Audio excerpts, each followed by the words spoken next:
कालीघाटी train station एक ऐसा railway station जो पिछले 50 सालों से वीरान पड़ा हुआ है।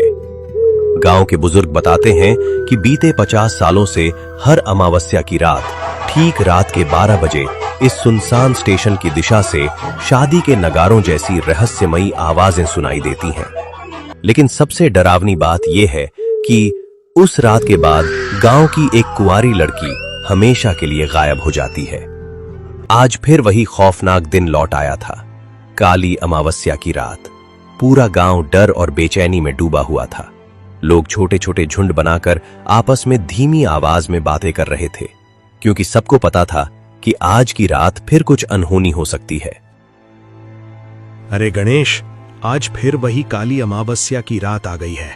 कहते हैं आज की रात काली घाटी ट्रेन स्टेशन की तरफ से वो भूतिया बारात फिर निकलती है, और इस बार पता नहीं हमारे गांव में किसकी बारी आने वाली है।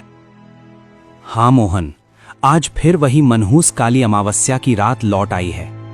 हर बार की तरह आज भी डर लग रहा है। पता नहीं इस बार किस घर की बेटी या किसकी बहन इस गांव से अचानक गायब हो जाएगी। भगवान करे आज की रात बिना किसी अनहोनी के गुजर जाए। काका, आप बिल्कुल चिंता मत कीजिए। आज मैंने गांव के सभी मंदिरों में पुजारियों को बैठा दिया है। पूजा पाठ भी शुरू हो चुका है। देखता हूं आज कैसे वो भूतिया बारात हमारे गांव की सीमा में कदम रखती है। उस रात पूरे गांव में एक अजीब सा सन्नाटा पसरा हुआ था। हर अमावस्या की तरह आज भी लोगों के दिलों में डर बैठा हुआ था। लेकिन इस बार गांव वालों ने ठान लिया था कि कुछ न कुछ उपाय जरूर करेंगे। गांव के मंदिरों में विशेष पूजा करवाई जा रही थी, ताकि उस रहस्यमयी बारात को गांव में आने से रोका जा सके। लोग मंदिरों में जाकर भगवान से हाथ जोड़कर प्रार्थना कर रहे थे। धीरे धीरे समय बीतता गया और देखते ही देखते शाम ढल गई। अब गांव में चारों तरफ अंधेरा फैलने लगा था। रात के लगभग 8 बज चुके थे। उसी समय गांव की एक छोटी सी चाय की दुकान पर कुछ लोग बैठे आपस में इस डरावनी बात पर चर्चा कर रहे थे। काका, आज फिर रात के ठीक 12 बजे वो भूतिया बारात हमारे गांव में आने वाली है। लेकिन मुझे एक बात समझ नहीं आती, आखिर कब तक ये बारात हमारे गांव की कुंवारी लड़कियों को यूं ही उठाकर ले जाती रहेगी? क्या इसे रोकने का कोई रास्ता नहीं है? रघु ने गुस्से और बेचैनी से भरी आवाज में यह सवाल रमेश काका से पूछा। कुछ पल चुप रहने के बाद रमेश काका धीरे से बोले, बेटा, कोशिशें तो बहुत हुई थी उस भूतिया बारात को रोकने की, लेकिन इतना कहते ही रमेश काका अचानक चुप हो गए। उनके चेहरे पर डर साफ दिखाई दे रहा था। तभी रघु ने उत्सुकता से पूछा, लेकिन काका, आगे क्या हुआ था? जब गांव वाले उस बारात को रोकने गए थे तब क्या हुआ? रमेश काका ने एक गहरी सांस ली और धीमी आवाज में बोले, उस रात गांव के करीब 15-20 लोग उस भूतिया बारात को रोकने के लिए गए थे। उनमें मेरे पिता भी शामिल थे। लेकिन उस रात के बाद न तो मेरे पिता लौटे और ना ही उनके साथ गए बाकी लोग। उस घटना के बाद गांव में ऐसा डर फैल गया कि किसी ने भी दोबारा उस बारात का सामना करने की हिम्मत नहीं की। सबको समझ आ गया था कि जो भी उस बारात के सामने जाएगा वो शायद कभी वापस नहीं लौटेगा। ये बात सुनकर रघु और चंदू दोनों के चेहरे का रंग उड़ गया। कुछ देर बाद रघु ने फिर पूछा, लेकिन काका, वो भूतिया बारात तो सिर्फ कुंवारी लड़कियों को ही ले जाती है ना? तो फिर उस दिन गांव वाले क्यों गायब हो गए? क्योंकि बेटा, उन्होंने उस बारात के सामने जाने की गलती कर दी थी।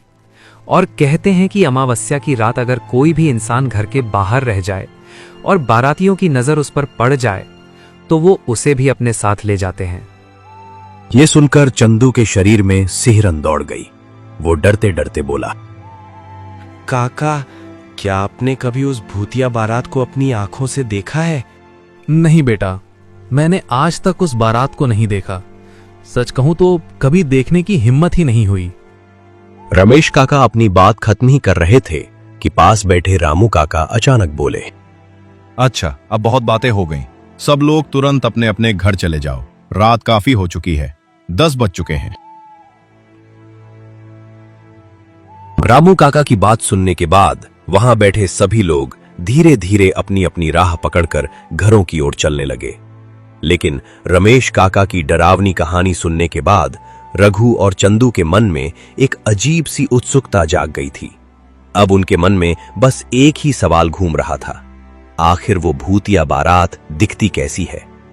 रघु ने धीरे से चंदू की ओर देखा और बोला, देख चंदू, हमें इतना तो पता है कि हर अमावस्या को वो भूतिया बारात गांव में आती है और किसी न किसी लड़की को अपने साथ ले जाती है। लेकिन सच बताऊं, हमने उसे आज तक अपनी आंखों से नहीं देखा। हाँ यार, ये बात तो तू सही बोल रहा है, लेकिन अब हम कर भी क्या सकते हैं। चल छोड़, अब मैं अपने घर जा रहा हूं। अरे सुन तो, मैं सोच रहा था कि क्यों ना आज रात हम दोनों घर ना जाएं। अगर हम छुपकर बाहर रहें तो शायद उस भूतिया बारात को अपनी आंखों से देख पाएंगे। कम से कम ये तो पता चल जाएगा कि वो दिखती कैसी है। अरे रघु, तू सच में पागल हो गया है क्या? अभी थोड़ी देर पहले रमेश काका क्या बता रहे थे सब भूल गया क्या? अगर उस भूतिया बारात की नजर हम पर पड़ गई ना, तो वो हमें भी अपने साथ ले जाएगी। मुझे अभी मरने का कोई शौक नहीं है भाई, अभी तो मेरी शादी भी नहीं हुई है।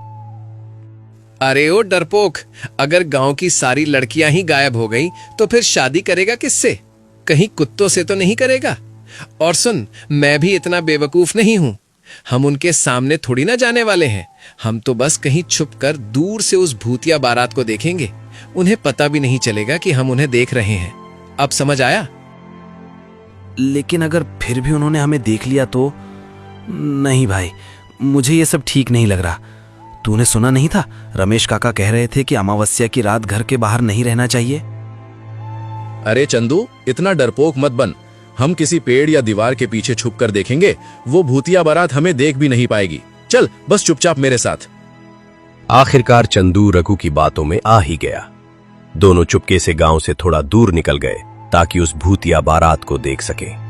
कुछ देर बाद उन्हें एक बड़ा पेड़ दिखाई दिया। दोनों उसी पेड़ के पीछे छुपकर बैठ गए।